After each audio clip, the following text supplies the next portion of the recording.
Programa Viva a Voz Saúde pela Rádio Nossa Senhora de Copacabana, aqui no Rio de Janeiro.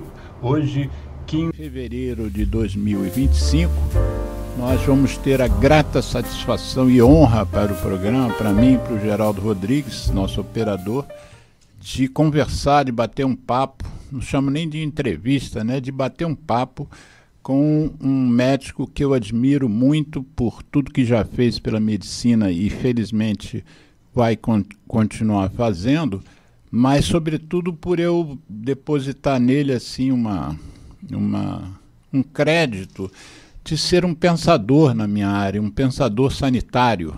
Eu não sei se essa palavra existe, essa conjunção existe, mas eu acho que a gente precisa de mais gente pensando nos problemas sanitários, nos problemas de saúde pública, porque muitos desses problemas de saúde pública poderiam até não ser problemas mais se a gente discutisse melhor as questões, né? Se a gente aprofundasse os temas, tivesse espaço para esse aprofundamento e também se houvesse interesse não só dos grandes órgãos de comunicação, mas também das próprias pessoas, da própria população. O tema saúde devia estar no topo das preocupações das pessoas.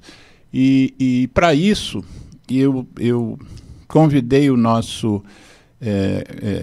médico José Gomes Temporão, ex-ministro da Saúde do presidente Lula no período 2007-2011, e nesse eu não chamaria de curto período, de 4 a 5 anos, porque ser ministro da saúde de um país como o Brasil por 4 anos ou 5 anos é realmente uma tarefa, deve ser, e aí você pode dar o seu testemunho, uma tarefa hercúlea, né? Porque problemas não deve faltar, né? Então, nesse percurso, mas esse percurso que do Ministério começou em 2007, mas o nosso convidado tem todo um histórico prévio a isso, desde a década de 70, militando pela saúde pública, é um dos baluartes, é um dos que criou o alicerce, ou os alicerces do Sistema Único de Saúde, que culminou com a Constituição de 88, nós já trouxemos, inclusive, aqui o doutor Santini, que veio aqui lançar um livro sobre o SUS, né, a história da criação do SUS, em que o nosso convidado é citado também, assim como outros. Então, além disso, o nosso convidado ele é membro da Academia Nacional de Medicina, ele é sanitarista, assim como especialidade básica na medicina, é pesquisador da Fundação Oswaldo Cruz, que talvez seja o maior centro de pensar e de centro científico de saúde pública do nosso país. E já veio aqui, você vai ter direito a pedir uma música no Fantástico, que é a terceira vez que você está vindo aqui. E nós vamos hoje, eu sempre peço aos convidados, ou que tragam um tema que escolham, ou que eu escolho, mas os convidados deem o título. E, no caso, o nosso José Gomes Temporão ofereceu 3 temas, eu escolhi um porque seria inédito no programa, e foi daí o título dado por ele, que é Publicidades em Saúde, né? Nos meios de comunicação, entre aspas, de massa, e nas redes sociais. Então, antes da gente entrar no tema, fala um pouquinho de você, para quem eventualmente, pessoal mais novo, que não te conheça, conta um pouquinho do teu histórico e antes de entrar no tema, fala dessa sua passagem pelo Ministério. Muito bem. Alexandre, obrigado aí pelo convite mais uma vez. A gente que agradece. Vou pedir aí a música no Fantástico, né? É uma alegria estar aqui mais uma vez. Bom, eu sou médico, me formei na UFRJ, aqui na Faculdade Nacional de Medicina, aqui no Rio de Janeiro. Depois eu fiz residência... Você se formou um ano antes de mim, não foi? Em 1977. Me formei em 78. Isso. Você foi da turma do Marcelo Pegado, né? Exatamente. Isso. A turma boa. Saudoso. Gente boa, Eu fiz residência em doenças infecciosas e parasitárias. E aí, mas eu estava muito... Naquele momento eu já estava envolvido na coisa da criação do SUS, né? A ditadura militar... O nosso lema era saúde é democracia, democracia é saúde, né? Tudo então a ver, eu entrei como docente auxiliar de ensino, se dizia naquela época, na Fundação Oswaldo Cruz, na Escola Nacional de Saúde Pública. Fiz ali o meu mestrado, fiz depois o doutorado no Instituto de Medicina Social da UERJ, e durante esses mais de 40 anos de carreira na saúde pública, ocupei vários cargos. Trabalhei com Ézio Cordeiro no INAMPS, quando ele foi presidente do INAMPS da Nova República. Eu fui secretário de Planejamento, depois fui subsecretário estadual com Brizola no Rio, depois dirigi o Instituto Vital Brasil, lá em Niterói, 3 anos. O Alexandre Kiep que está lá. Isso. Depois eu dirigi a Fundação de Apoio à Fiocruz, a Fiotec. Aí, já presidente Lula, me convidaram para assumir a direção do Instituto Nacional do Câncer. Sim. Dali eu fui para a Secretaria de Atenção à Saúde no Ministério da Saúde, quando o ministro era Saraiva Felipe. E, em seguida, ministro da Saúde durante 4 anos e alguns meses. Foi um recorde. Eu até brinco nas minhas aulas que a expectativa de vida ao nascer de um ministro no Brasil está em torno de 8 meses. 8 meses. A rotatividade é imensa. Eu fiquei lá esse tempo todo. Bom, foi um imenso desafio, mas eu diria que a minha carreira foi, de certa forma, é como se eu estivesse me preparando para assumir essa responsabilidade. Então, foi... Você se torna uma figura pública, você tem que morar longe da tua família, a tua rotina é caótica, trabalho muito pesado, acho que é o sacrifício que você faz para o país. Você é carioca? Nasci em Portugal. Você é português? Sim, eu nasci no extremo norte, na fronteira. Seu pai tinha um restaurante do Minho, né? Mosteiro. Mosteiro. Meu pai, a família é dona de... Está lá, o mosteiro está funcionando, na rua São Bento, ali do lado do Museu do Amanhã. E eu nasci em Portugal, mas vim para o Rio com 1 ano de idade. Então eu sou um luso carioca. Que cidade lá em Portugal? Monção. Fica na fronteira com a Espanha, é Galícia. E chegou no Brasil que idade? Com 1 ano de idade. No dia que o navio chegou no Porto do Rio de Janeiro, eu estava fazendo 1 ano de idade. Então eu sou luso carioca, mais carioca do que luso, digamos assim, né? E então esse foi um período que eu pude fazer muita coisa pela saúde, me orgulho muito disso, muito, muito difícil, muito tenso, mas com momentos importantes de novos programas, novos projetos, novas políticas. Antes de você falar dos projetos, que tem vários deles, alguns eu até estudei para te entrevistar, mas antes disso, naquele período que você teve lá de 4 anos, o cargo era cobiçado politicamente por outros partidos também? Houve pressão para você sair, como há hoje com a nossa ministra Anísia? Teve pressão para eu não entrar e teve pressão para eu sair. Teve pressão primeiro para você não entrar. Porque, na verdade, a escolha, no meu caso, como no caso da ministra Anísia, foi uma escolha técnica, né, do presidente Lula, né? Uma tentativa de blindar, digamos assim, a saúde como política social muito importante, das pressões políticas, que podem ser até legítimas na democracia, né? Mas, por exemplo, nós tivemos um bom ministro da Saúde, foi o Zé Serra. Um bom ministro, montou uma equipe técnica, tocou lá e teve um bom desempenho. E capitaneou bem essa equipe. Exatamente. Né? Mas, por exemplo, usar a saúde como moeda de troca na negociação política para garantir governabilidade, aí você entra uma coisa muito perigosa, né? Então, dizem não, a gente lê toda hora que o Ministério da Saúde é o que tem mais verba, é isso mesmo? De todos os ministérios? Só a Previdência Social tem um orçamento maior do que a saúde. E não só isso, a saúde é altamente capilarizada, né? Quer dizer, o SUS está em todos os 5.400 municípios brasileiros. Então, o interesse, né, dos políticos pela pasta da saúde... De visibilidade também. Capacidade política, né? É extremamente importante. Então, o presidente Lula decidiu, naquele momento, havia 2 outros nomes de políticos, de parlamentares disputando, ele decidiu me nomear. Mas você estava falando, então, dos seus projetos enquanto ministro. Alguns deles, um deles que eu incenso, inclusive coloquei na apresentação do programa nosso de hoje, foi a primeira oficial pelo Ministério, entre aspas, quebra de patentes, né, de um medicamento no Brasil. Foi um marco. Isso aí foi logo em 2007, poucos meses depois que eu assumi. A minha equipe me levou à situação, era o medicamento mais utilizado pelos portadores de HIV, era o Efavirenz, do laboratório Merck americano, e nós estávamos pagando um preço muito alto por esse produto.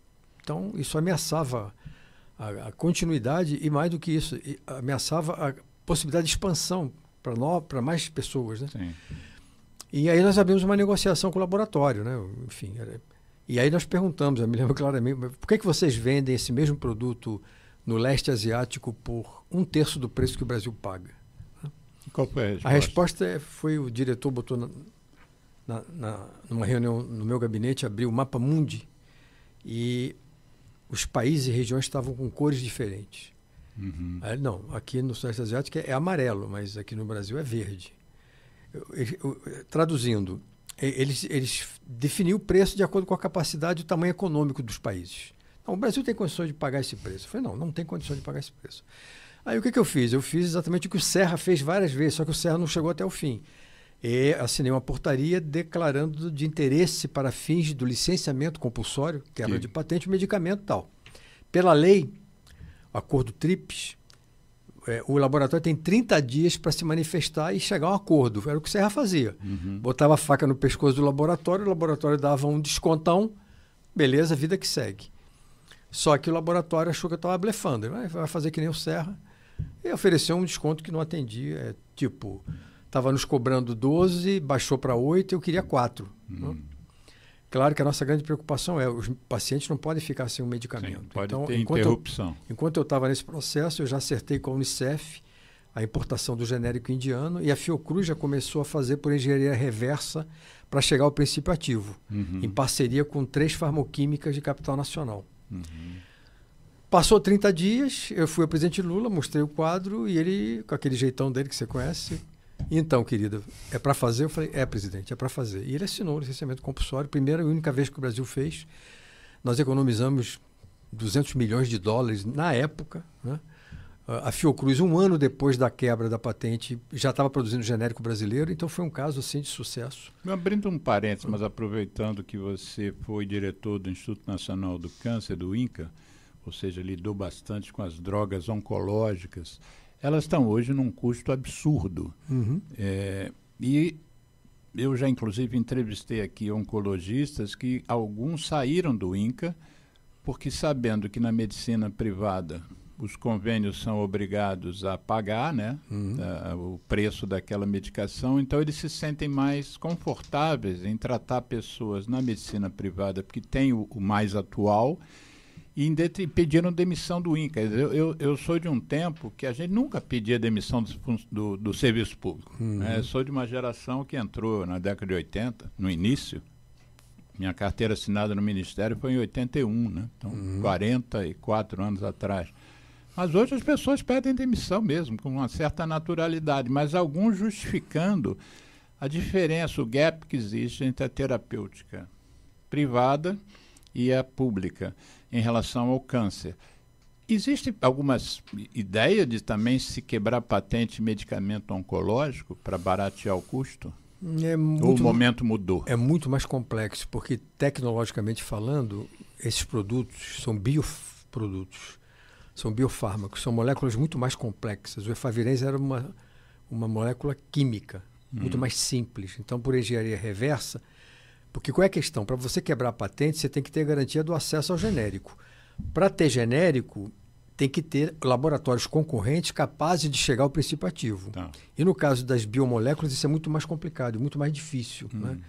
Então, agora, em relação a esse tema, o Ministério avançou muito criando a CONITEC, que é a Comissão Nacional de Incorporação em Tecnologias em Saúde. Então, se você olhar assim a linha do tempo, nos últimos 15 anos, vem aumentando muito o número de novos medicamentos que o Ministério vem incorporando ao SUS. A questão toda central, Alexandre, é o custo. O problema é que os laboratórios multinacionais que investem pesado em novas drogas colocam esses produtos no mercado a um preço absolutamente impossível de você acompanhar. Né? Roberto Gil esteve aqui, que hoje é o diretor do INCA. Ele deve ter falado sobre isso, quer dizer, que chegam a centenas de milhares de dólares, quer dizer, é inviável, né? Então você tem que ter mecanismos, e o Brasil está fazendo uma coisa que eu comecei na minha gestão. Centenas de milhares de dólares, às vezes, por uma medicação. Por uma medicação. Para um paciente. Exatamente. Então, a estratégia é um pouco o seguinte: como é que eu dependo menos da produção externa e aumento a capacidade interna? Porque hoje se sabe que 90% dos genéricos que o Brasil produz, os princípios ativos vêm da China e da Índia. Sim. Esse vai ser um tema que aliás, é um tema que a gente tinha proposto para você conversar com a gente aqui no programa já há 1 ou 2 anos e a gente acabou Esse tema dá um programa inteiro. E eu sei que é um programa que te interessa, é uma questão que te interessa. É o chamado fortalecimento do complexo econômico e industrial Exatamente. da saúde. A minha tese de doutorado é sobre isso. Então, vamos voltar uma quarta vez? Vamos voltar uma quarta vez. Eu ganho mais uma música no Fantástico. Não, é de 3 em 3. Mas você já tem 3 temas separados para a gente discutir. Beleza, é verdade. Tema não falta. Outro momento seu importante no Ministério que eu me lembro bem foi a sua condução naquela epidemia de H1N1. Né? Foi uma condução... Você se expôs, você foi a todos os meios de comunicação e o processo deu certo, né? Ao contrário do que a gente viveu agora com o SARS-CoV-2, com a Covid-19. Fala um pouquinho desse período, para quem não lembra, o que era o H1N1 e como é que a coisa aconteceu aqui no Brasil?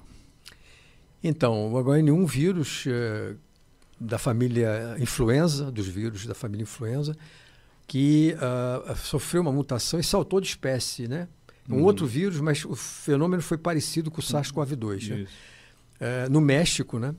Ele foi encontrado em suínos e depois houve um salto de espécie que contaminou humanos e ele sofreu uma mutação e se espalhou pelo mundo inteiro. Foi uma pandemia exatamente como aquela. E naquele momento foi muito complicado, muita polêmica. Toda situação como essa traz muita insegurança, medo. O que está acontecendo? Né? Por isso que eu fiz questão de eu pessoalmente assumir a condução do processo.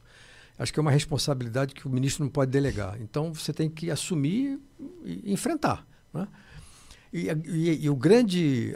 A gente soube conduzir, o presidente Lula deu todo o apoio, a gente trabalhou com transparência, junto com os estados e municípios.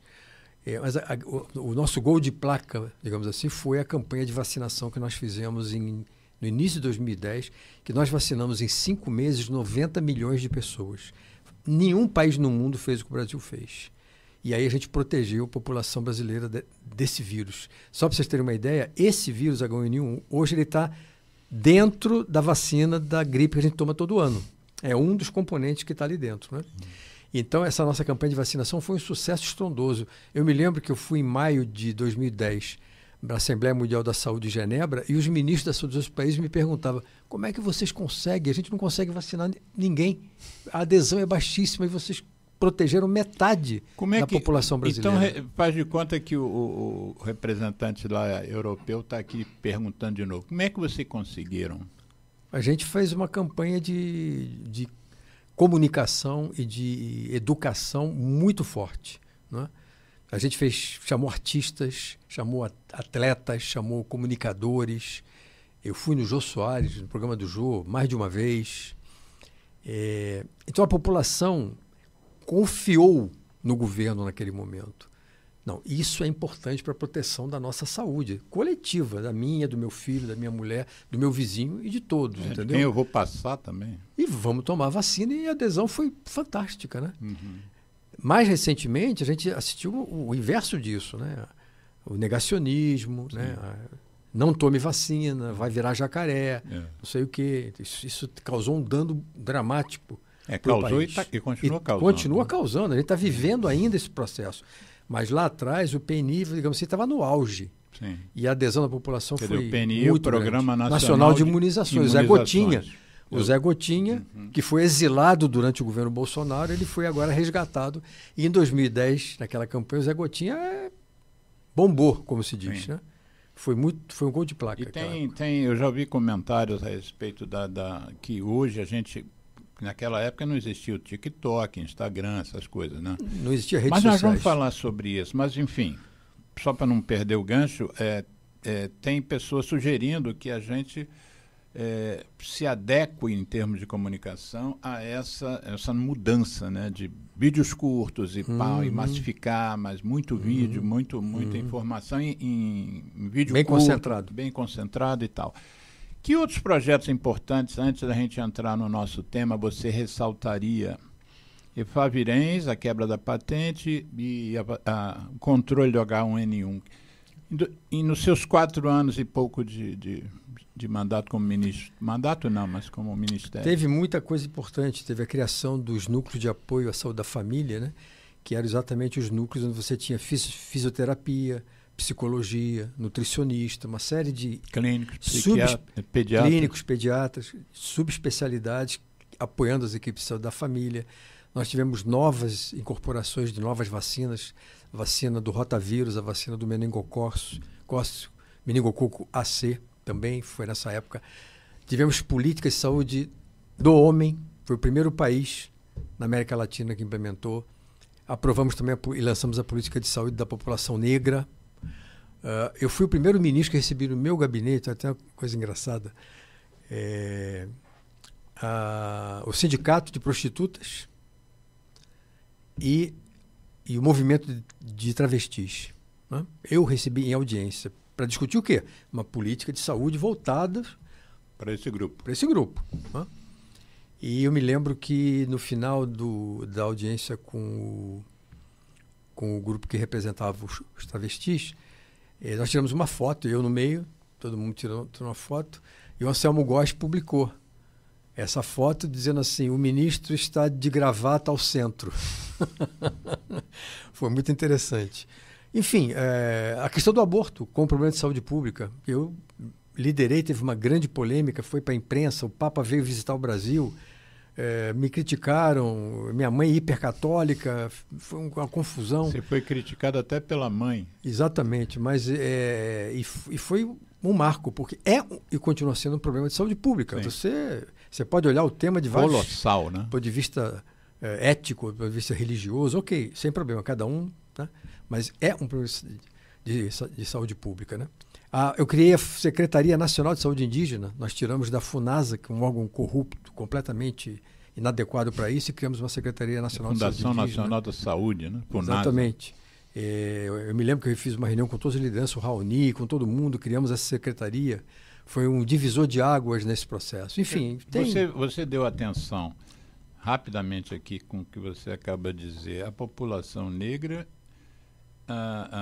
ao grupo LGBTQIA+, e a população indígena, quer dizer, todos que normalmente... E aos homens, que estão sempre esquecidos, que morrem mais e adoecem mais que as mulheres. Eu não vou dizer os homens, mas os 3 primeiros estão sempre marginalizados. Sim, exatamente. Pelo menos tem uma tendência a serem marginalizados, a serem invisibilizados, né? Verdade. Por esse nosso sistema, né? Uhum. Bom, pulando antes do tema, pulando para a sua participação, e você desse, assim, qual é o significado da Academia Nacional de Medicina, do qual você e outros colegas meus muito diletos fazem parte, como Carlos Alberto Barros Franco, Margarete Dalcomo e outros tantos. Sim. Qual é o espírito da academia? Então, a academia é a mais antiga ONG brasileira, né? Ela foi criada em 1828. O Dom Pedro presidia as sessões da academia. Né? Dom Pedro presidia as sessões da academia? Sim. E até o final do século XIX, início do século XX, antes do advento da República, o imperador... né? Isso, o imperador... O primeiro, aliás, morreu de tuberculose. Em Portugal, exatamente, no Porto. Então, o imperador presidia as sessões. Então, a academia era o espaço onde a comunicação entre a medicina e a sociedade se dava, a interlocução. Os grandes temas, né? As epidemias do início do século XX, que Oswaldo Cruz enfrentou com tanta competência, a discussão ia parar lá na academia. E voltava para a população. Com certeza, com certeza. Era manchete de jornal, academia discute isso, discute aquilo. Porque hoje eu sinto um pouco essa carência, né? Porque eu já fui a algumas sessões na academia, como ouvinte, obviamente, mas às vezes aquilo que eu ouvia lá, eu não ouvia fora, que não tinha, como se não tivesse repercussão. O que aconteceu? A medicina se complexificou, evidentemente. Surgiram as sociedades de especialistas. Que naquela época não tinha. Não existiam. Depois surgiu o movimento sindical médico, nos anos 60, 70. E a academia meio que ficou, enfim, mantendo sua tradição. Eu vou falar aqui uma coisa que poucos vão acreditar, mas desde a sua fundação até hoje, todas as quintas-feiras aconteceu e continua acontecendo o chá acadêmico. Sim. Já fui algumas vezes. Não teve uma única quinta-feira que isso não aconteceu. Isso. Então, nós somos 100, são 100 cadeiras, né? Somos imortais. Mas a medicina, nos últimos anos, vem tentando recuperar exatamente essa interlocução, quer dizer, uma voz que oriente a sociedade, que trabalhe na educação dos jovens médicos, né? Que divulgue pesquisas, boas práticas, oriente a conduta dos cidadãos. É o nosso esforço. É um clube muito fechado, só para você ter ideia. Desde sua criação até hoje, só 670 médicos entraram na academia. Então é um clube muito peculiar. E não é fechado do ponto de vista político, é fechado por meritocracia. Exatamente. É a única, talvez, uma das únicas meritocracias ele é muito que tem que aplaudir. Né? Totalmente heterogêneo do ponto de vista político, mas absolutamente rigoroso do ponto de vista da qualificação de quem entra. Então vamos lá, vamos falar do nosso tema principal do programa, que é a questão que você trouxe da publicidades, você inclusive botou no plural, né? Publicidades na saúde pública, meios de comunicação e redes sociais. Qual foi a sua ideia ao pensar nesse tema? Então vamos voltar no tempo. Quando eu estava fazendo o meu mestrado na Escola Nacional de Saúde Pública, nos anos 80, 1982, o tema que eu escolhi para a minha monografia de mestrado foi exatamente as práticas mercadológicas da indústria farmacêutica. Por quê? Pelos meios de comunicação de massa. Por quê? Isso há mais de 40 anos. As 43 anos. As novas gerações não sabem disso, mas os mais velhos vão lembrar. Naquela época, o Pelé aparecia na hora do Jornal Nacional vendendo remédio. Vendendo vitamina, Vitasay. Vitasay e outras coisinhas. Não só ele. Sim. Atores globais, enfim, pessoas de prestígio, artistas, viraram garotos. Nós não vamos falar mal do Pelé, porque ele é o vascaíno mais ilustre e nós dois somos vascaínos. Ninguém vai falar mal de ninguém. Mas o tema me chamou a atenção. E por que ele me chamou a atenção? E a gente vai desdobrar isso ao longo da nossa conversa. Porque toda a publicidade em saúde, divulgada pelas mídias, revistas, jornais, rádio, TV, redes sociais, né?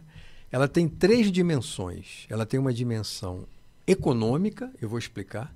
Ela tem uma dimensão médica e ela tem uma dimensão que a gente poderia chamar de cultural ou ideológica.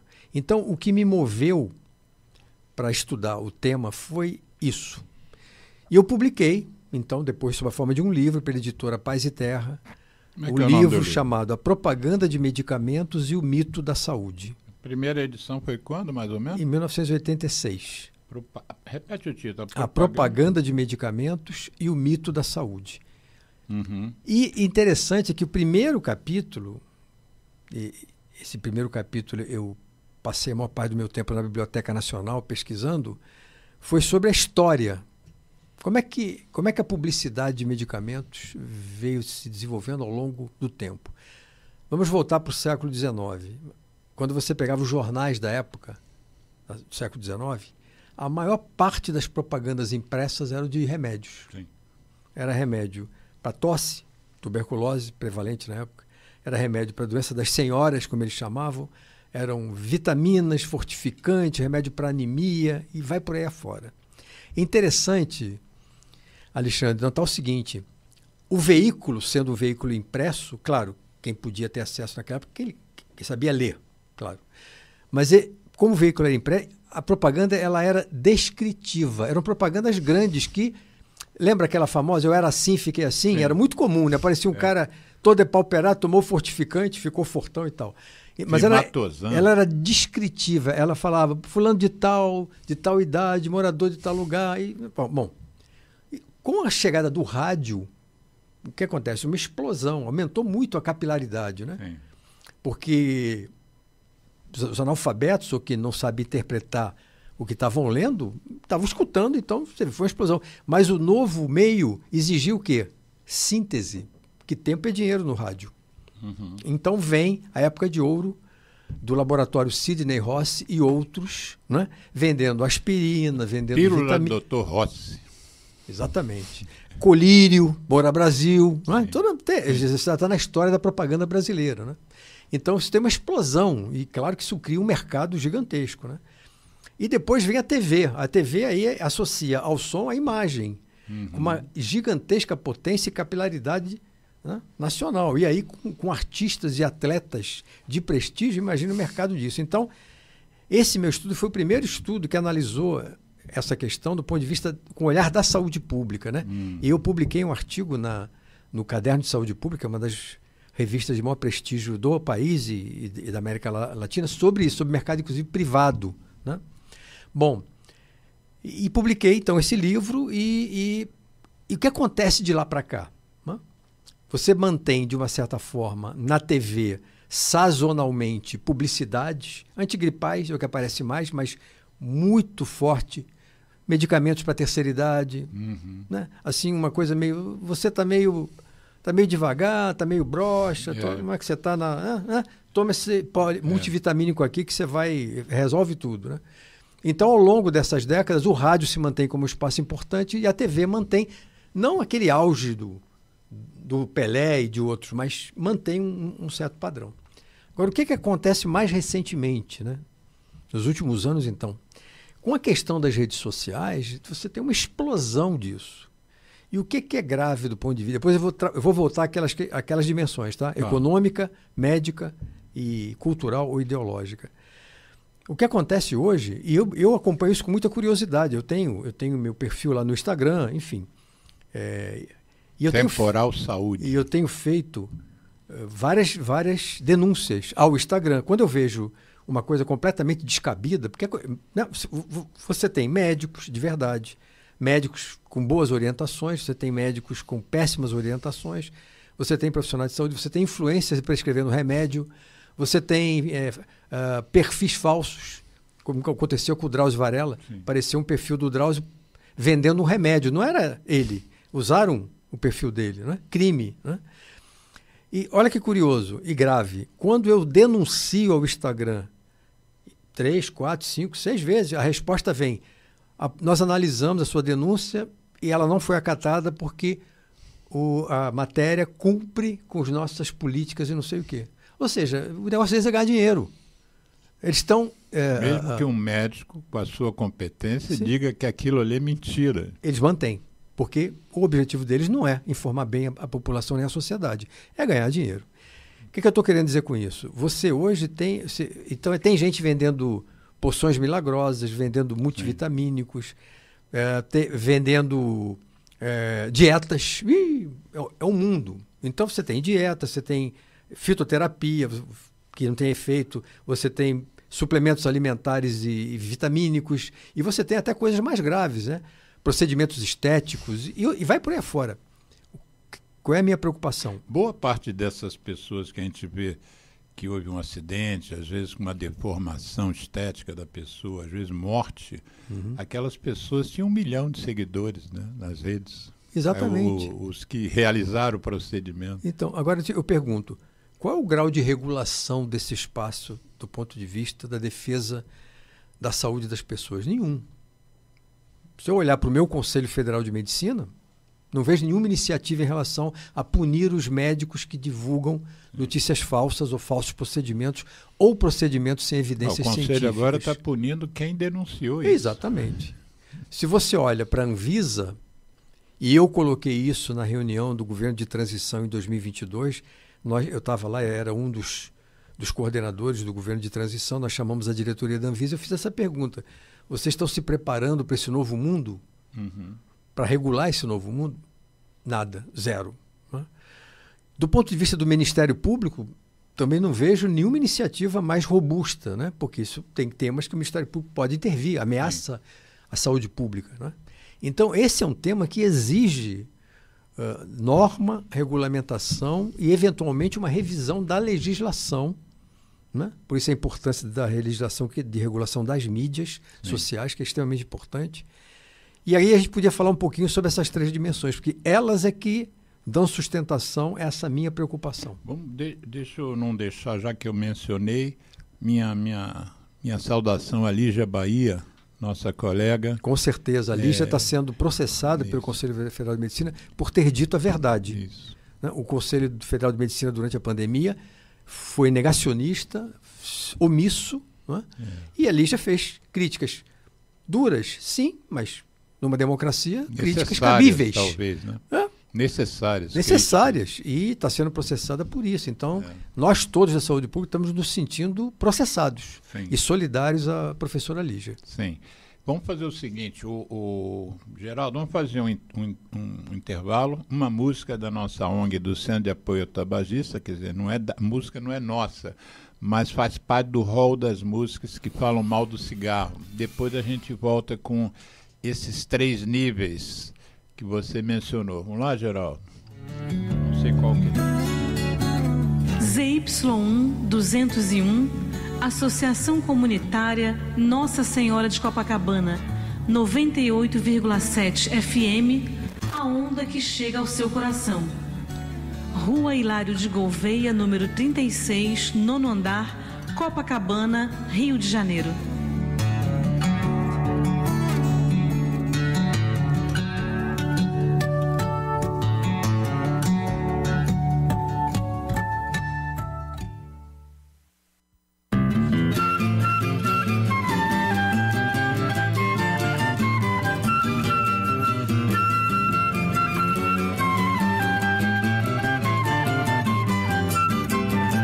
Sou fumante à luz do sol e do neon. Quem não gosta de cigarro desconhece o que é bom. Pra tosse também não sabe que a bronquite infernal, juntamente com pigarro, são meu charme matinal. Vivo soprando por aí muita fumaça, com alegria, pose e graça, perfumando os salões. E assim de cores consegui os tons mais belos. São meus dentes amarelos e marrons os meus pulmões. Para meus brônquios alcatrão é vitamina e a doce nicotina, esperança de troféu. Pois do tabaco hei de ter a minha flor, um fantástico tumor que me levará ao céu. Mas se não ganho, afinal, o caranguejo, ainda um desejo que eu quero consumado. Já que eu não posso ter de tudo, eu quero parte, pelo menos um infarte pra também ser safenado. A impotência não assusta, camarada, vale mais uma tragada que o prazer sexual. Um enfisema não está fora dos meus planos, pois fumante há muitos anos, o evento é natural. Uma gastrite duodenal, uma esclerose, finalmente em dupla dose, sei que um dia vou ganhar. E vou vivendo assim feliz a minha vida, até que a morte bem sofrida possa então nos separar. Para meus brônquios, alcatrão é vitamina e a doce nicotina, esperança de troféu. Pois do tabaco hei de ter a minha flor, um fantástico tumor que me levará ao céu. Mas se não ganho, afinal, o caranguejo, ainda um desejo que eu quero consumado. Já que eu não posso ter de tudo, eu quero parte, pelo menos um infarte pra também ser safenado. A impotência não assusta, camarada, vale mais uma tragada que o prazer sexual. O enfisema não está fora dos meus planos, pois fumante há muitos anos, o evento é natural. Uma gastrite duodenal, uma esclerose, finalmente em dupla dose, sei que um dia vou ganhar. E vou vivendo assim feliz a minha vida, até que a morte bem sofrida possa então nos separar.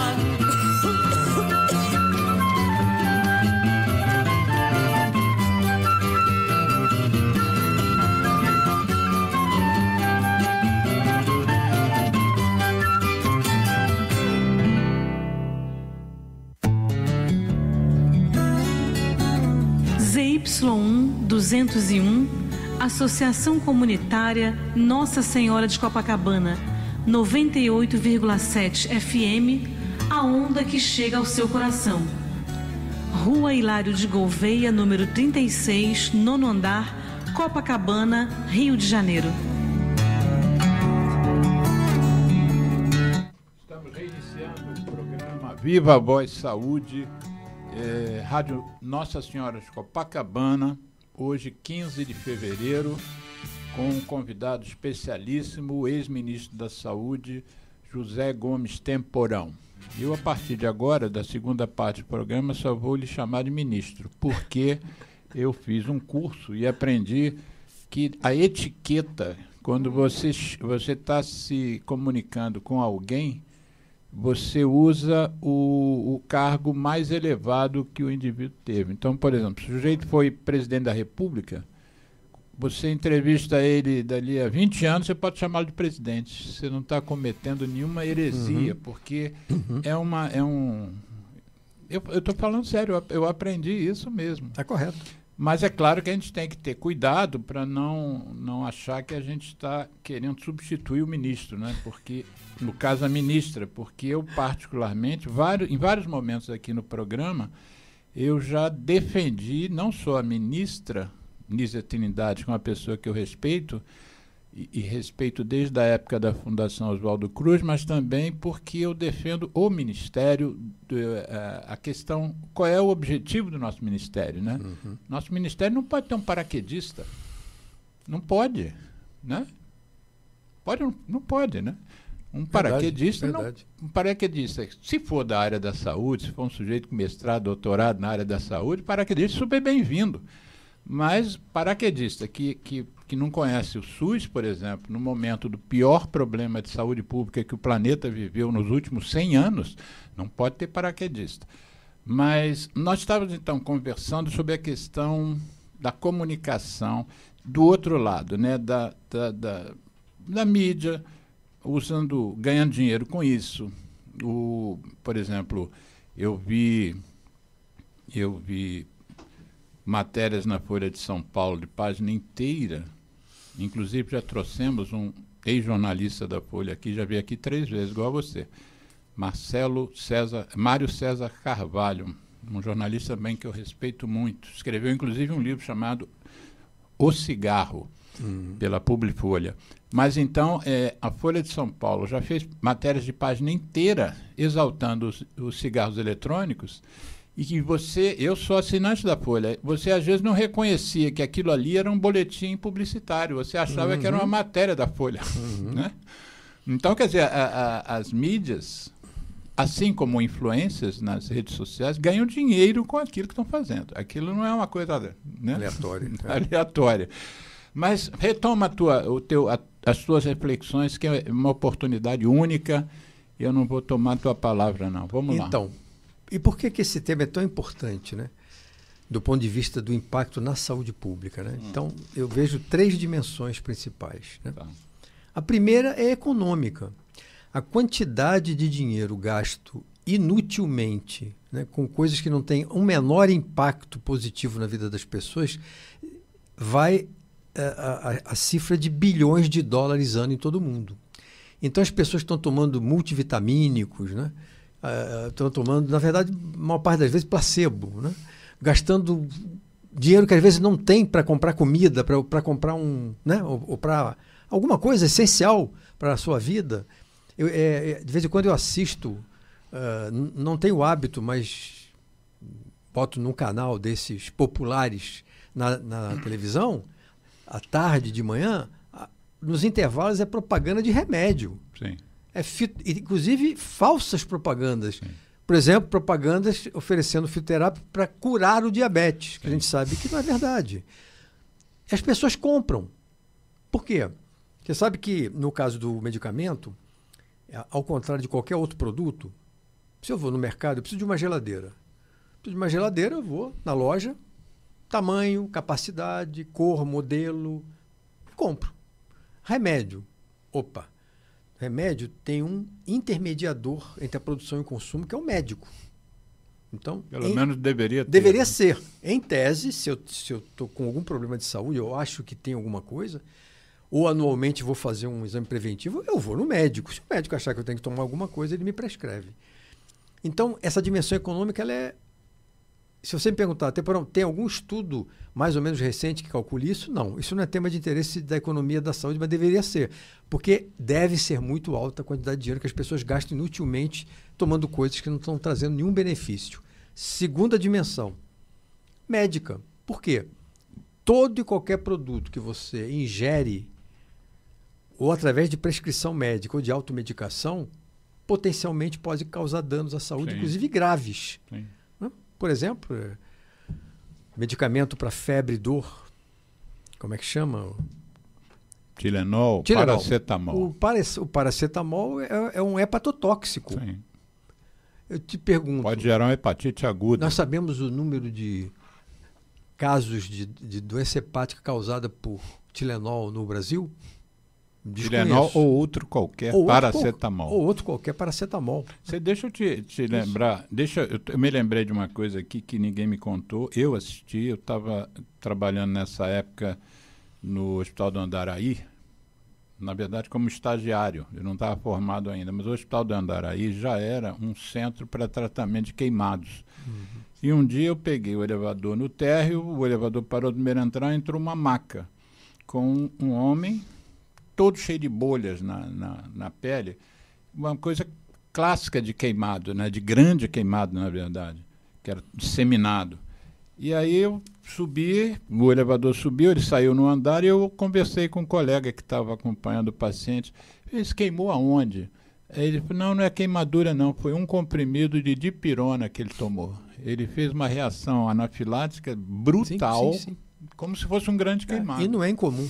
Não é? Então você tem uma dimensão médica que a gente não tem acesso a números, mas que deve ser expressiva. Né? A pessoa pode ter alergia a um componente de alguma dessas coisas, até fitoterapia pode causar isso. Né? E a terceira dimensão, que é a que me preocupa mais, porque ela tem uma... Tem uma mensagem, desculpa te interromper. Sim. Quando você faz uma propaganda de remédio, tem uma mensagem assim, se os sintomas não... Essa mensagem, Como é que é a mensagem? Se os sintomas persistirem, procure seu médico. Isso. É interessante que no rádio, eles falam assim... Agora eles aceleram. Acelera rápido, que é para você não entender mesmo, porque não tem a menor importância isso. O negócio é vender. Né? Então, igual aquele anúncio que quando tem... Beba com moderação. Igualzinho o supermercado anuncia coxinha de galinha, iogurte, ele mete uma lata de cerveja para no final... A propaganda de cerveja é... Pô, você não estava pensando em beber, mas aí eles dizem, beba com moderação. Mostra um mundo idílico, prazeroso, maravilhoso. Pô, vou enfiar o pé nesse troço. Beba com moderação, calma. Quer dizer, é uma contradição total, né?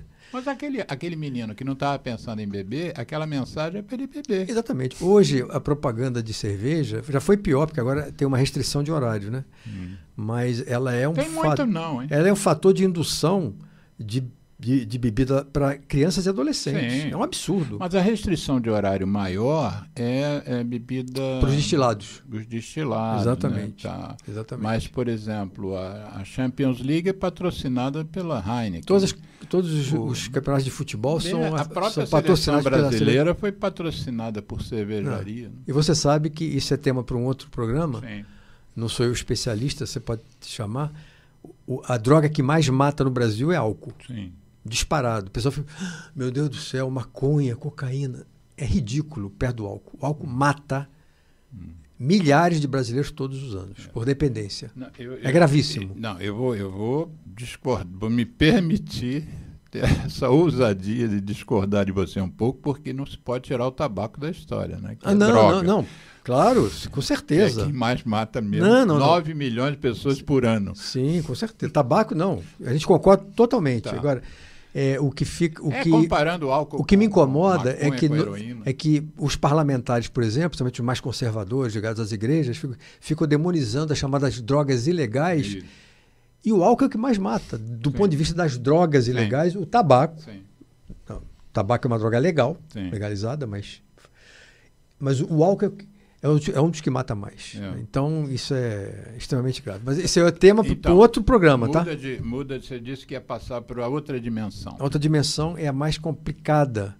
Vou tentar ser bem didático para as pessoas entenderem claramente o que eu quero dizer. Ela é uma dimensão cultural e ideológica. Por quê? Nós todos sabemos, em saúde pública, que o que mais pesa do ponto de vista de impacto nas condições de saúde de uma população são o que nós chamamos dos determinantes sociais, a determinação social da saúde. Sim. Você tem a tua genética, mas você tem a epigenética e você tem os fatores ambientais que têm um impacto direto que vão dizer se você vai... tua expectativa de vida qual vai ser, a qualidade da tua vida qual vai ser. Então, fatores como o teu trabalho, as condições ambientais do teu trabalho, se você bebe, se você fuma, se a tua alimentação é cheia de ultraprocessados, a tua renda, o CEP, né? Se você pegar... É dramático isso que eu vou dizer, mas é verdade, tá? Se você pegar a expectativa de vida da Gávea e comparar com a expectativa de vida da Rocinha, é 20 anos menor na Rocinha. 10 quilômetros de distância. Pois é. As condições de moradia, o acesso à cultura, a própria educação formal, o acesso à educação, o acesso ao serviço de saúde, esse grande painel é que vai conformar se eu vou ter boa saúde ou não. E as publicidades, elas vendem o quê? Uma ideia de que a tecnologia em si resolve o problema. É uma simplificação e, na verdade, é um processo de deseducação permanente em saúde. É a história do toma cloroquina e vai para a rua. É exatamente, Economia, a mesma coisa, entendeu? Então, quando a gente fala em criação de uma consciência em saúde coletiva, que é muito importante para a defesa do SUS, por exemplo, né? E de boas práticas em medicina, e de você ter uma melhor condição de saúde, você, a tua família e a sociedade como um todo, todas essas publicidades trabalham na contramão disso. Elas deseducam ao invés de educar. Não se preocupe com nada disso. Tome esse comprimido aqui que está tudo resolvido. E a gente sabe que não é verdade. Então, o conjunto de publicidades hoje que com as redes sociais explodiu, qualquer cidadão, escuta o que eu vou falar. Hoje, qualquer cidadão, sem nenhuma formação, bota um post no TikTok, no Instagram, falando sobre saúde e prescrevendo coisa. Não acontece nada com ele. Né? Não tem ninguém, não tem regulação nenhuma. As redes não regulam, o que querem é views e faturar. Né? O Ministério da Saúde não cuida disso, nem a Anvisa. Eu me lembro de uma colega nossa, eu tenho esse vídeo, depois até eu te mando. Eu fiz questão de fazer o vídeo e botar no meu canal, de uma médica pedindo, pelo amor de Deus, ela só faltava chorar, pedindo para os pais não vacinarem os filhos, em plena pandemia de Covid. É isso. Então, essa médica, num mundo que funciona, qual seria a lógica? O Conselho Federal de Medicina vai abrir uma sindicância contra essa médica, porque ela está cometendo um crime. Vários médicos nos Estados Unidos perderam o diploma. Isso aí, na França, o famoso Didier da cloroquina perdeu o direito de exercer a medicina. Aqui não está acontecendo, não aconteceu nada. Tem médico que continua falando contra a vacinação de criança contra a Covid-19. A gente sabe que, proporcionalmente, estão morrendo muitas crianças dessa doença. Por outros motivos. Entendeu? Então, veja bem, a conjugação dessas três dimensões, a econômica, dinheiro jogado no lixo, né? A médica, iatrogenia, né? Efeitos colaterais inesperados, né? Alergias e outras coisas. E essa função pedagógica negativa, essa deseducação permanente, né? Fazem desse tema um tema absolutamente relevante do ponto de vista de saúde pública e das políticas de saúde. Deixa eu tirar uma dúvida, porque eu não consigo entender ainda, mas talvez você consiga me explicar. Vou sair do Brasil, vou para os Estados Unidos. Um grande político que eu idolatrei lá atrás foi o Bob Kennedy, que era o irmão do então presidente dos Estados Unidos, John Kennedy, e ele era o senador. Em 1967, ele criou um fórum. Eu tenho minhas dúvidas agora se foi em Nova York ou se foi em Washington. É o primeiro fórum de saúde e tabaco do mundo. Foram mais de 90 representantes de países, e ele ali, em cima daquele relatório do Surgeon General de uma década atrás, ele ali catapultou o esforço de enfrentar o tabaco no mundo. Ele foi ali um divisor de águas. Coisas que, por exemplo, a Gro Brundtland da OMS foi em 98, né? Foi um divisor de águas. Mas ele foi em 67. Aí tinha uma frase que se usava muito, que era atribuída ao discurso do Bob Kennedy. Eu entrei em contato com a biblioteca do Congresso americano e fui atendido com uma gentileza extraordinária, e a chefe lá da biblioteca me mandou o discurso na íntegra. E eu coloquei esse discurso no meu e-book, que eu escrevi em 94. E está lá o discurso, depois eu te mando o link também e coloco aqui na edição do programa. Mas por que eu quero dizer com isso? Bom, primeira coisa é que o Bob Kennedy foi morto em 68, né? Uma coisa meio ainda não bem explicada. Qual foi aquela conspiração? Mas eu não afasto a possibilidade do discurso dele, do movimento ter interferido nisso. mas não posso ser leviano, que eu não tenho nenhuma confirmação de se foi a influência dele sobre o tabaco que o matou.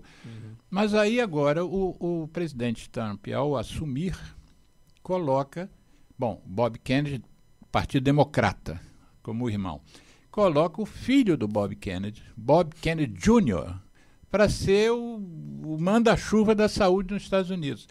E que é um cara reconhecidamente anti-ciência. Apesar dele ter um discurso, não, que eu quero que me provem, quer dizer, como se ele fosse um adorador da ciência, mas ele dizia que algumas vacinas davam autismo, né? Sim. Aí o que eu queria te perguntar, assim, por que esse espectro político tem essa tendência de ser anti-ciência, de tomar posições absolutamente contra tudo que está demonstrado, todas as evidências, tanto lá pelas vias do Trump, como aqui durante o problema de... Por que esse espectro político não deixa essa questão de lado, como se fosse uma coisa... Não, eu não vou interferir nisso, eu quero interferir com outras coisas, né? Por que você acha que eles adotam esse discurso anti-ciência? O que eles ganham com isso? Pois é, você veja que esse discurso anti-ciência, ele não está focado apenas no campo da saúde, ele se repete no campo do meio ambiente. Sim. Né? Aquecimento global não existe. Curioso que nenhum deles defende que cigarro não faz mal à saúde. Por enquanto, não. Pode ser que até chegue aí, hein? Não, o Partido que é bom para a saúde fumar. O Partido Republicano é pró-tabaco. É pró-tabaco, mas eles ficam... Sim. Né? Tem um certo pudor, sim, digamos mas na assim, hora de ainda. votar, eles votam pró. Eles votam pró, claro. É verdade. Então, acho que se encaixa dentro de uma nova ideologia. É como se houvesse um repúdio a uma certa arrogância da ciência como tal. Como se os cientistas e os artistas, por exemplo, fossem arrogantes. Isso, por exemplo. E aí tem uma questão importante, que a gente tem feito uma reflexão sobre isso, que é a importância da ciência se abrir um pouco mais para a sociedade. Né? Não adianta você ser um cientista brilhante, você publicar artigos nas revistas mais conceituadas do mundo. E aos melhores congressos. Aos melhores congressos, e aquilo ser um conhecimento hermético só acessível a alguns ungidos. Não é? Então, toda essa questão da democratização do acesso à ciência, do jornalismo científico, que você faz aqui de uma certa forma também. Quer dizer, como é que eu traduzo para o cidadão comum a importância do que eu estou fazendo? Né? Ou a importância dessa evidência científica. Porque, veja, o Kennedy Jr., que hoje é o que se chama secretário de Estado, é equivalente a ministro da Saúde dos Estados Unidos, ele já atacou algumas vacinas, dizendo que elas são responsáveis por autismo, não há nenhuma evidência. Né? Mas eles atacam essa nova direita, extrema-direita, ataca principalmente as novas vacinas que vêm do RNA mensageiro. Por quê? Olha o argumento deles. Não, no passado as vacinas que demoraram menos tempo para chegar ao mercado levaram 9, 8 anos, 4 anos, né? Antes do SARS-CoV-2, da Covid-19, a última vacina a ser incorporada demorou 4 anos para ser desenvolvida. O que eles escondem é que essa tecnologia de RNA mensageiro já estava sendo desenvolvida em laboratório, em pesquisa, há muito tempo, para outras doenças.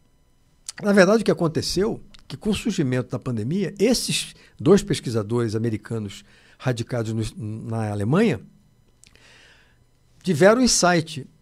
Puxa, aquela tecnologia que a gente vem trabalhando para atacar alguns vírus exóticos que surgiram na África, será que isso não funcionaria para esse coronavírus? E funcionou. E as vacinas tiveram um impacto dramático. Né? Quer dizer, não foi uma vacina descoberta em 6 meses. Não, de jeito nenhum. Já tinha muito trabalho acumulado atrás, mas eles usam esse argumento. Não, e em menos de 1 ano essa vacina chegou.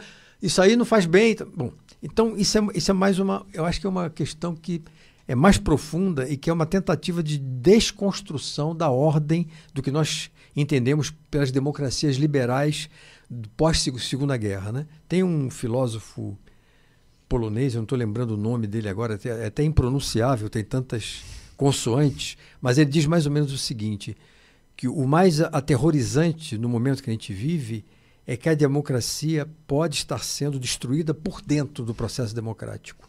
Foi o que nós assistimos com o Bolsonaro aqui e o que nós estamos assistindo agora com o Trump. Eles foram democraticamente eleitos pela maioria da população e todas as medidas que eles estão tomando ameaçam o próprio conceito de democracia. Sim. Todos estão dizendo a mesma coisa. Exatamente. Lá nos Estados Unidos. Eu li agora, nos últimos 2 dias, três publicações de peso em organizações de peso, falando isso, nos riscos que a gente está correndo com essa... Isso são 2 semanas de governo Trump, foi dia 20 de janeiro, nós estamos no dia 15 de fevereiro. Eu estava conversando semana passada com o ministro Padilha, em Brasília, Alexandre Padilha, né? Que foi ministro da Saúde também. Foi ministro da Saúde, ministro das Relações Institucionais, e eu estava falando para ele, ministro, pode ser uma oportunidade imensa para o Brasil, porque se o Trump radicalizar esse ataque à ciência americana, vai ter centenas de brilhantes pesquisadores americanos, vão trazer esses caras para cá. Sim. Para fortalecer a ciência brasileira, pode ser uma oportunidade também. Sim. É uma coisa completamente... O CDC americano, altamente responsável, de altíssima qualidade, está sob censura. Né? Uhum. Quer dizer, é assustador o que está acontecendo. Um dos artigos era sobre isso. Sim. Sobre a censura do CDC, fora as pessoas que estão sendo demitidas. Exatamente. Né? Parece que tem uma lista gigantesca que vão cortar sei lá. É uma coisa incompreensível, porque, veja só, é um tiro no pé. Os Estados Unidos vão perder a liderança mundial em pesquisa e desenvolvimento tecnológico. Sim. Vai ser ocupado pela China, pela Índia e por outros atores. E para o Brasil pode ter um papel, uma janela de oportunidade interessante aí. Reverter o fluxo, né? Porque tem muitos cientistas brasileiros saindo que foi para lá, né? Que foi para lá. Com certeza. E agora deve estar lá tendo que mostrar o visto. Exatamente. E tal. Tem uma que se chama Suzana Herculano, que saiu do FRJ alguns anos atrás, durante o governo Bolsonaro. Por quê? Porque cortaram todas as verbas para fazer pesquisa. Ela falou, não consigo fazer pesquisa de qualidade, vou para os Estados Unidos. Está indo. Não sei o que ela está pensando agora da situação lá. Pode ser que ela tenha até que voltar. Antes da gente, não digo mudar de tema, mas inverter um pouco o tema, como sendo a comunicação que deveria ser feita em termos de saúde, vamos fazer uma síntese daquelas coisas que você trouxe como sendo assim, o que a gente precisa fazer para impedir isso que o nosso programa hoje está discutindo, que é a má influência de interessados, né, que podem influenciar mal a população brasileira. Né? Então, você falou um pouco de regulação da mídia, não foi? Exatamente. Vamos lá, vamos desenvolver essas coisas para ficar bem claro para as pessoas. Vamos começar pelo tabaco, por exemplo. Né? Então, quando o Serra propôs o banimento das publicidades de tabaco por qualquer meio. Sim. Eu não sei se você lembra, mas ele botou junto no projeto de lei remédio. Lembro disso. Mas o lobby da indústria farmacêutica não deixou, tirou o remédio. Uhum.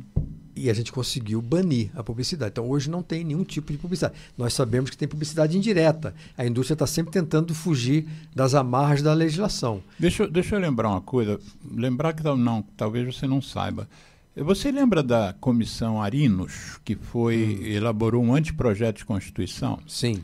A Constituinte foi em 88. Em 87, sábios brasileiros, vários, foram levados para um lugar chamado Centrecom, que é aqui no estado, no Rio de Janeiro, na Teresópolis, Friburgo. Eu conheço, isso.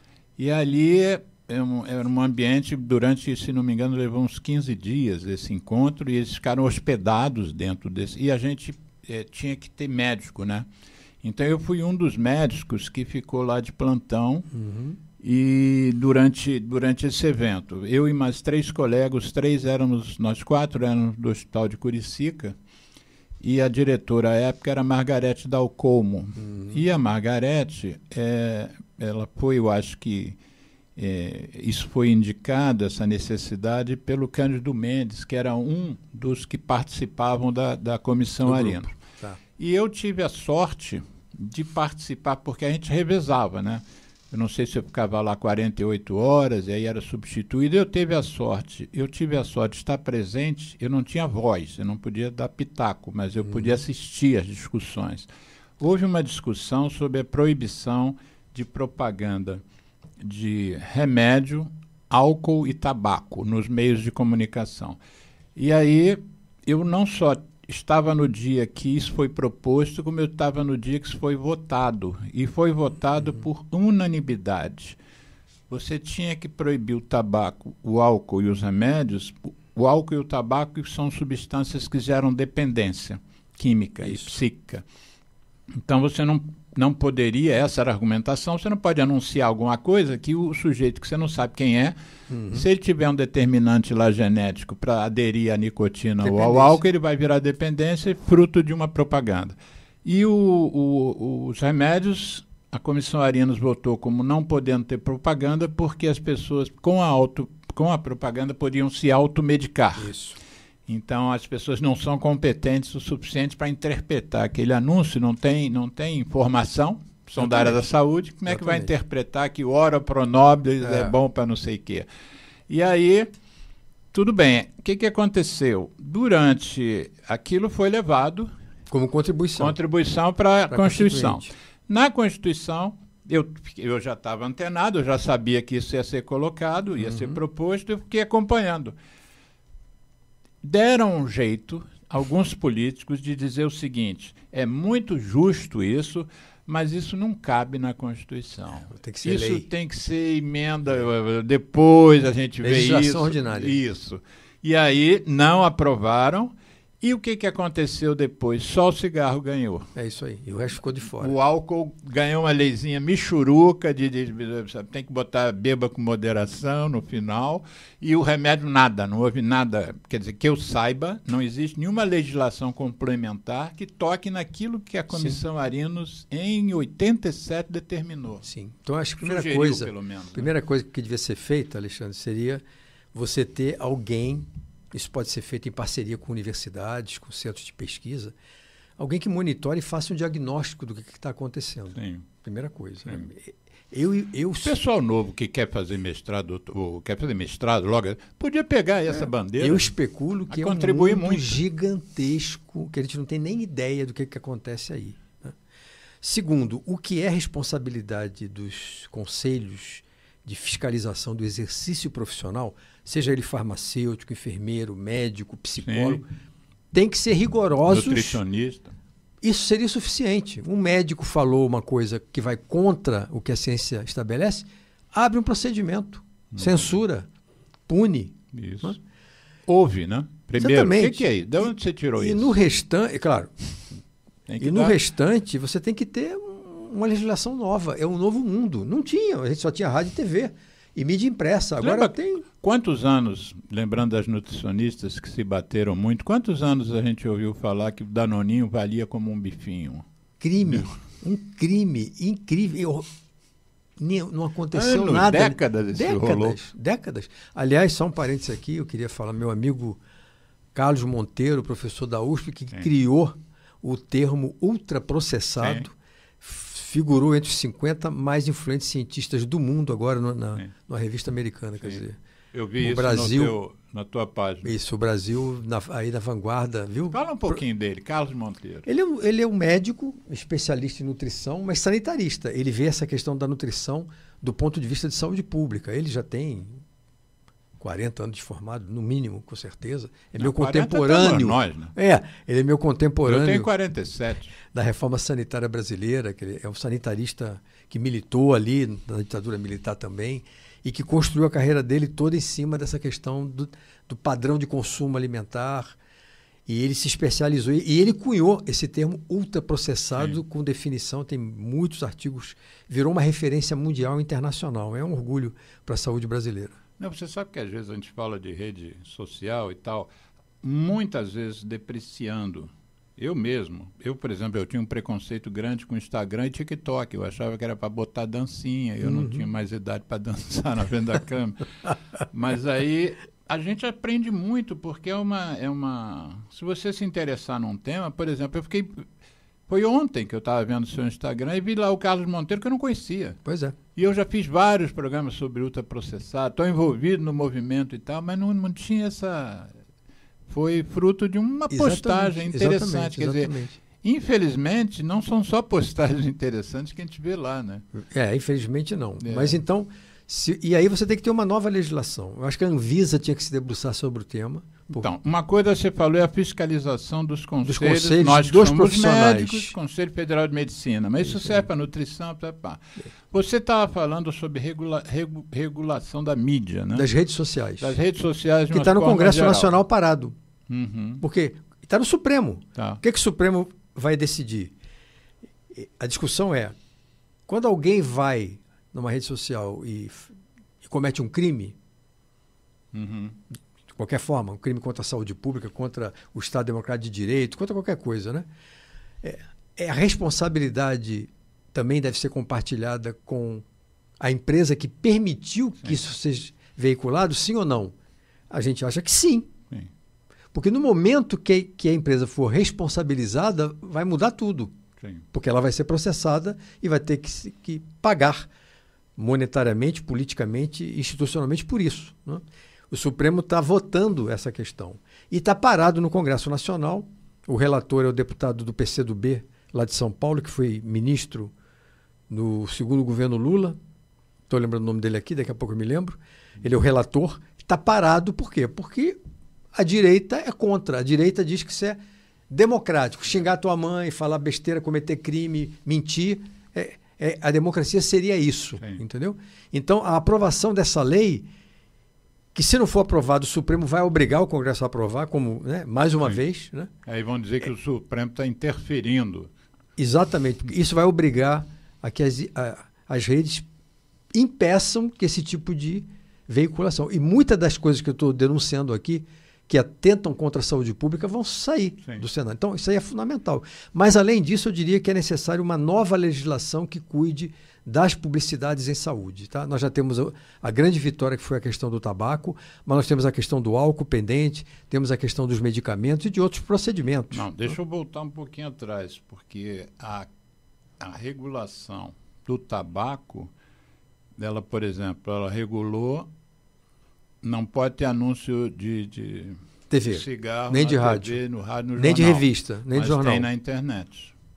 Não devia ter. Então você, porque a internet não existia na época da lei. Eu estudo, por exemplo, nós estamos agora enfrentando a questão dos cigarros eletrônicos. Isso. Mas antes do cigarro eletrônico, a gente já enfrentava a questão do narguilé e a questão agora mais nova dos snus, né? Aquelas bolsas de nicotina que botam entre o lábio e a gengiva, com uma quantidade de nicotina muito maior do que os cigarros. Não pode fazer propaganda no cigarro desde 96. Perfeito. Né? E o que você vê? Qualquer ouvinte estiver agora nos vendo, coloca no Google, escreva assim, cigarro eletrônico no Google, venda. Vai aparecer 1 zilhão de propagandas sobre cigarros eletrônicos agora, em português, direitinho. Então, ou seja, a gente parcialmente proibiu a comunicação do cigarro nas mídias, mas é parcial. Agora, por que as redes permitem que essas publicidades... Exatamente. Dinheiro. Se você, por exemplo, fizer um anúncio de cigarro num jornal de grande circulação, por exemplo, no Globo, um anúncio de como tinha antigamente, né? Ao sucesso com aquela marca. Certamente a fiscalização vai cobrar uma multa do Globo, bilionária. Por exemplo, bilionária. Mas eu não vejo isso. Eu pesquiso publicidade de cigarro na internet quase que uma vez por semana, que eu quero ver se tem novidade. Porque a nossa Estão lei, lá as mesmas. Porque a nossa lei não responsabiliza as empresas. A dona do Facebook, a dona do Instagram, a dona do TikTok. Mas nem quem fez o anúncio. E nem o dono da empresa que está anunciando. Tem que ser os dois. Tem quem anuncia e quem hospedou aquele anúncio. O narguilé, eles anunciam mangueira, eles anunciam o líquido que vai botar ali. Está anunciado ali. Bota então, aí ouvintes, narguilé. O que você está descrevendo é um argumento fortíssimo que a gente precisa atualizar a legislação. E responsabilizar as empresas que são os espaços onde isso é veiculado. Isso. Agora, em termos de comunicação da parte governamental, porque nós, ativistas da sociedade civil, a primeira coisa que acontece é que a grande maioria de nós não tem recurso, né? Eu gasto muito mais com o meu ativismo do que na verdade, do ativismo não recebo nada, né? A começar por esse programa aqui, que eu sou voluntário. O Geraldo, nosso produtor, nosso operador aqui, me disse que pela legislação, rádio comunitária não pode receber patrocínio, sabia disso? Não sabia. Não pode receber dinheiro externo. Pode assim, a comunidade se junta, sim, de repente claro, paga o aluguel de um estúdio, uma comunidade, claro, mas não pode receber um anunciante aqui.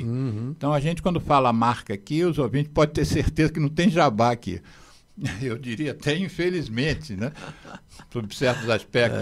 Mas aí, e eu acompanho, vou puxar a brasa do cigarro mesmo, que eu acompanho mais de perto, né? Eu acompanho uns projetos nos Estados Unidos de controle do tabaco, tanto para não iniciação, para a garotada não começar, quanto para as pessoas se estimularem, né, a parar de fumar. Então tem um projeto interessante chamado Tips from Former Smokers, quer dizer, dicas de ex-fumantes. Eles botam pessoas reais, uma sem perna, a outra paralisada por um AVC, o outro mostra o tamanho da cicatriz aqui no peito da ponte safena que ele teve que fazer, e dão depoimentos, e vários. E eles acompanham, eles monitoram os resultados disso, né? E botam assim 100 mil aparições. Aquele material apareceu 100 mil vezes. Botam crianças usando cigarro eletrônico e mostram que fez uma lesão no dente, que perdeu a boca. E aparece nas redes sociais também. Não, isso geral. Tudo é rede social. Tá. Aí eu te pergunto o seguinte, você que esteve no Ministério da Saúde, uma coisa que me disseram é que é muito caro botar anúncio na TV no Brasil, apesar de ser uma concessão pública. Mas fala um pouco, como é que é esse mecanismo, você que esteve lá? Então, bom, lembrando que quando eu estava no Ministério não existiam as redes sociais, né? Mas tinha TV. Esse sempre foi um grande problema, né? Por exemplo, eu ia muito à televisão e muitas vezes a gente tinha que brigar para ir à televisão. Tinha que usar esse argumento, é uma concessão e pela lei, se eu não me engano, tem determinado número de minutos por mês ou anuais que o governo tem direito de usar o horário nobre para veicular temas. Pode ser o presidente da República, pode ser um governador, pode ser um prefeito, pode ser um ministro. Isso não é você ser entrevistado. Não. É ter uma campanha ou uma campanha, ou uma declaração, ou uma comunicação. O que acontece? O Ministério era obrigado... Mas isso é uma caixa preta, né? Porque eu nunca soube, por exemplo, nem você saberia dizer Total. agora quantos minutos a gente tem direito. Não, eu acho um absurdo, né? Eu acho que a gente tinha que mudar a lei e ampliar esse espaço. E dar publicidade. Né? Não é para ficar o ministro enchendo o saco de ninguém, não, mas é para veicular esse tipo de coisa. Né? Filmetes, mensagens, né? Utilizando artistas, lideranças, para passar informação de qualidade sobre saúde para a população, de vários níveis, sobre tabaco, sobre álcool, sobre automedicação, sobre tudo. Sobre obesidade, sobre padrão alimentar. Sobre... ISTs. É isso, exatamente. A igreja não deixa muito as DSTs, etc. Então, isso aí seria absolutamente fundamental. O que eu tinha? Eu tinha que contratar, pela lei, 4 empresas de publicidade a um custo absurdo, muito caro, que eram as empresas que faziam todas as campanhas. E aí você paga para veicular na televisão. Então, quando aparecia lá, vamos vacinar contra não sei o quê, isso é pago. Como assim? No rádio. Você tinha que contratar 4 empresas. Sim. Não era para escolher uma. Não. Você tem que selecionar 4 entre as que se candidatarem. Você tem 10 se candidatarem, você tem que pegar 4. Isso. E dividir entre as 4 os recursos. Aí você encomenda as campanhas. Dengue, tem todo um calendário anual, né? Tem dengue, tem vacina, tem não sei o quê, tem DST-AIDS, tem... infelizmente, nos últimos anos, houve uma redução brutal dos recursos disponíveis para isso e a visibilidade caiu muito, né? Sim. Então você não vê com tanta frequência como via antigamente. Né? É como os jornais, né? Também, despencou. Eu fui outro dia visitar a Suípa, na véspera de eu trazer o presidente da Suípa aqui. Foi o último programa do ano passado, que é aquela sociedade protetora dos animais. E aí eu fui visitar, uma das carências deles é jornal, porque eles têm lá 1.200 animais. A maioria cães e gatos, que fazem as necessidades de jornal. E eles dizem que agora ninguém mais tem jornal para dar, porque ninguém lê mais jornal. Ninguém assina mais jornal papel. É. Só o Eu sou velho, tradicionais. eu Eu também, eu adoro abrir o jornal Eu e poder também, é a ver. primeira coisa que eu faço de manhã. Mas todo mundo vê no celular, no tablet, Quando sei lá, vê, no né? computador, quando vê, né? Quando vê. Na verdade, as pessoas estão se formando cada vez mais pelo WhatsApp, pelo Isso. TikTok, A o que é tia um do outro Zap. tema para um outro programa teu. A tia do Zap e as informações. É isso aí. Mas aí você estava falando, tem que pegar 4 empresas e Isso, e aí você divide. Hum. Né? Então, uma vai se encarregar da dengue, outra vai se encarregar da questão da vacinação, outro de outro tema, saúde da mulher, a questão, enfim. E é isso. Né? Agora, eu quero ir à Rede Nacional de Rádio e Televisão no horário nobre para fazer uma comunicação importante para a sociedade. É difícil. Sim. Isso deveria ser muito mais Sim. acessível. Por exemplo, eu faço às vezes palestra para 100 pessoas e aí eu pergunto sobre cigarro, né? Aí eu pergunto, quem de vocês se lembra de ter visto uma propaganda contra o cigarro na TV? Uhum. Aí ninguém levanta. Aí ninguém levanta a mão. Aí eu repito a pergunta, aí um levanta a mão. Eu me lembro de uma propaganda que a pessoa fazia assim, um sinal de cortar com os dedos, como se fosse uma tesoura. Não, eu fiz a pergunta, propaganda do governo contra o cigarro. Do governo, institucional. Aí ela deu essa resposta, aí eu pergunto, você sabe de quem é essa propaganda? Não lembro, eu só lembro o dedo. Era de um remédio que estava sendo lançado na época, que era a vareniclina, e que a campanha do laboratório era essa, que o medicamento ia cortar o desejo da pessoa fumar. Uhum. Mas não era uma propaganda do governo. E eu sou pesquisador nessa área há décadas, né? Comecei a estudar em 76 com o professor Mário Rigato, Rio Grande do Sul. Uhum. Escrevi meu e-book em 94, publiquei em 96, já vai para 30 anos. Enfim, estou nessa há décadas. Eu não me lembro de uma propaganda do governo falando mal do cigarro. E qual é o problema disso? A OMS diz que o cigarro é o pior problema de saúde pública do planeta. Uhum. No Brasil, quase 500 pessoas morrem por dia porque fumam. Por dia. E você não tem... Eu que sou um pesquisador que fica atento, procurando, boto no Google, e eu você não vejo uma propaganda. E dirá de sei lá o quê.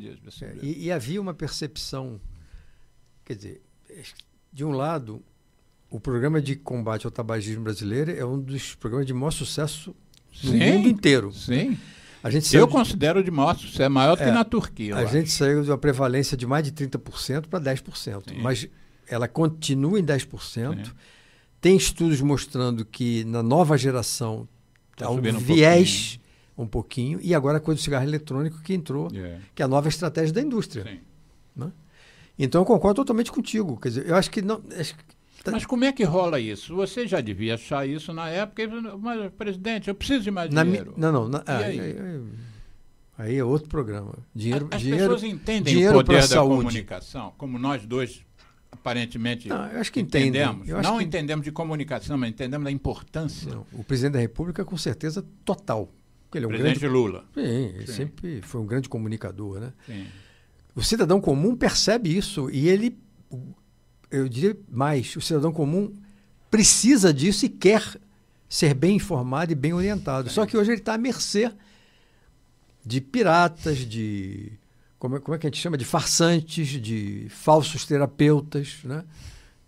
De tudo que você possa imaginar. E sem nenhuma, como nós demonstramos aqui, sem nenhum tipo de regulação. É uma selva. Eu entrei de cabeça num movimento... mais recentemente, 2019 para cá, que eu trouxe aqui um neurologista, José Mauro Braz Lima.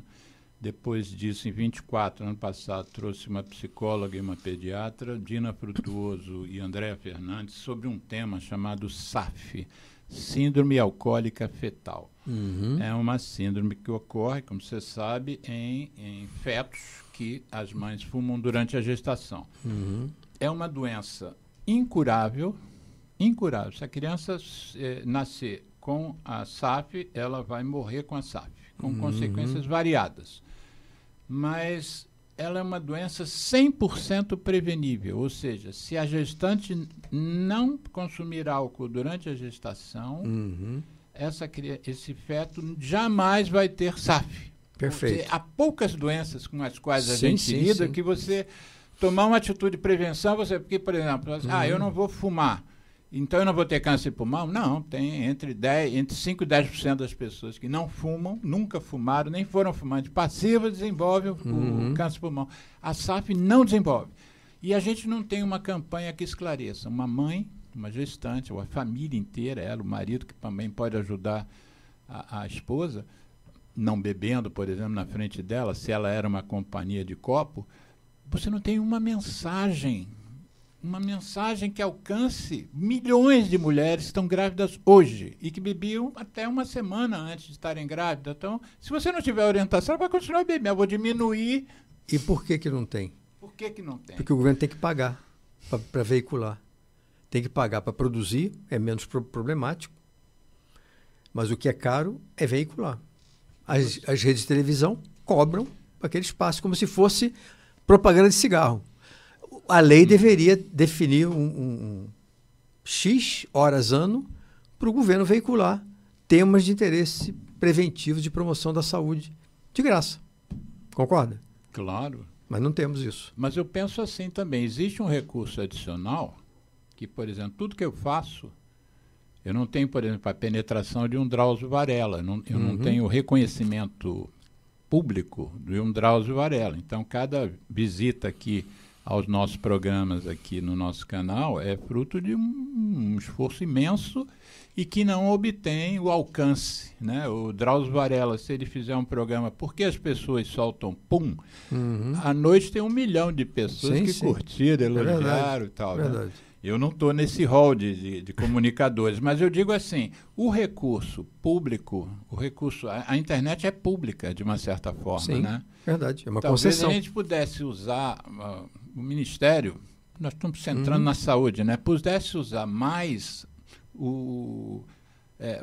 que aí o Ministério só teria que pagar a feitura do projeto, Sim. não a veiculação. Você está tocando num ponto importante, que é de que maneira o governo vem se comunicando com a sociedade. Né?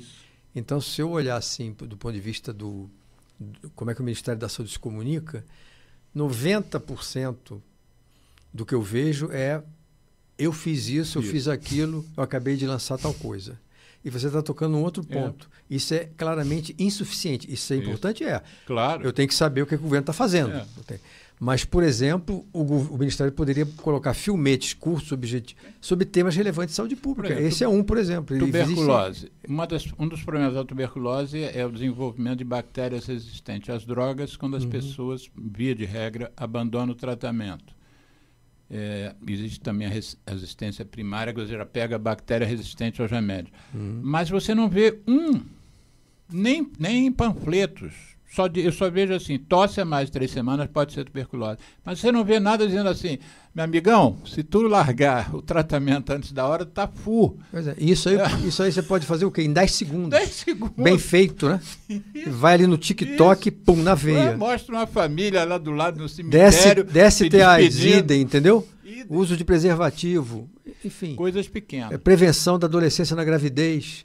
Se a gente for levantar aqui, nós vamos levantar 30 temas que praticamente de graça poderiam estar todos os dias nas redes sociais. Isso. Concordo totalmente contigo. Então vamos fazer o seguinte, se alguém quiser entrar em contato contigo, nós temos alguns minutinhos ainda, mas eu não quero perder essa oportunidade, porque às vezes um minuto final não dá tempo. Pelo Instagram, lá no Instagram, @Temporão Saúde. Temporal sem o tio, né? O nome tem tio, mas sem igual o tio. Cão, mas o Temporal Saúde. Tudo junto. Essa tudo é a melhor junto. maneira. E-mail é coisa da antiga, né? E-mail quase Quem gosta ninguém de mais Instagram usa. não usa mais e-mail. É isso aí. Mas você... Sabe que outro dia eu passei em frente à loja do teu filho, quase que eu entrei... o filho dele tem uma loja de vinhos. É meu sobrinho. Meu sobrinho. O filho é músico. Marcelo, o filho é músico. O filho é o Fernando, né? Fernando Temporão. Fernando Temporão.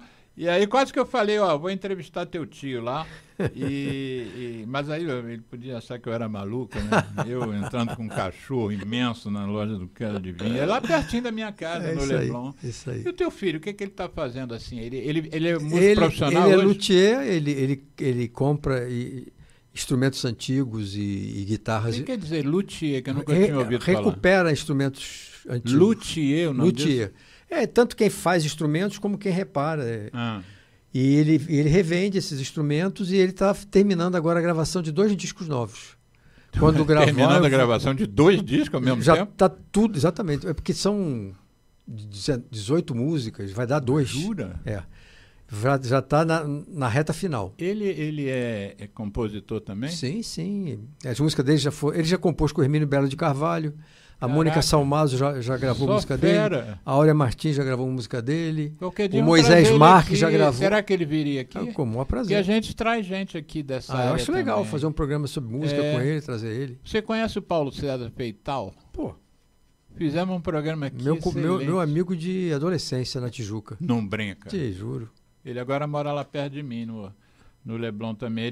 Esse ano ele está concorrendo por 2 escolas de samba. É muito bom. Viador e Mocidade. Muito bom. Já imaginou o que é isso? É ótimo. Eu tenho um samba que eu já desfilei com um samba meu. 2001, um samba em homenagem ao Goiás. Nunca mais esqueci. De vez em quando pinta um caramingué na minha conta, R$5. Pô, tem 25 anos isso, né? Vamos trazer Fernando Temporão, o nome dele isso é assim, aí. artístico conhecido É isso aí. Vamos botar isso, março já está cheio, mas abril. Ótimo, Vamos botar, muito bom. Aí ele vem aqui cantar. Me bota em contato. Você sabe que o Geraldo, nosso produtor, é músico. Ele estava conversando com ele aqui antes. Toca violão, toca Isso, teclado, é professor. Ele me falou. Professor, já teve banda. Maravilha. A música é uma coisa fantástica. Apaixonante. Você toca alguma coisa? Violão, mas mal. Mal. Eu já toquei mais, já toquei mais no passado. Bom, eu acho que nós conseguimos abordar, não tudo, como sempre, né? É impossível a gente abordar tudo em 1h30, 1h40, mas eu acho que a gente tocou em pontos importantes que ficam aí no ar, né? Com certeza. Uma das ideias que eu achei bacana que surgiu daqui é alguém se interessar em fazer um mestrado sobre isso, sobre essa investigação. Estudar essa questão. Isso é importantíssimo. Fundamental. Quem é que está fazendo anúncio? Como é que é feito o anúncio? Quem é que está por trás disso? Qual é a lógica? Qual é o discurso? Da onde tirou essa informação de que tal coisa cura o diabetes? Veio da onde?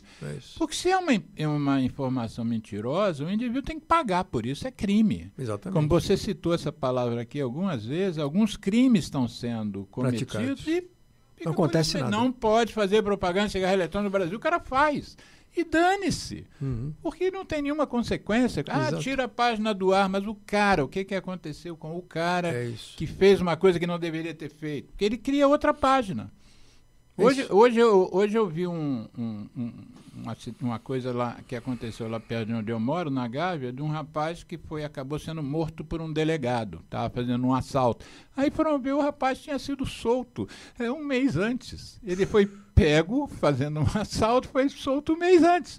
E depois, ele a infelicidade para ele foi ter sido solto. Se ele tivesse preso, ele estaria vivo. Verdade. Não é? Mas essas coisas, as pessoas fazem as coisas e fica não acontece nada. Mesmo.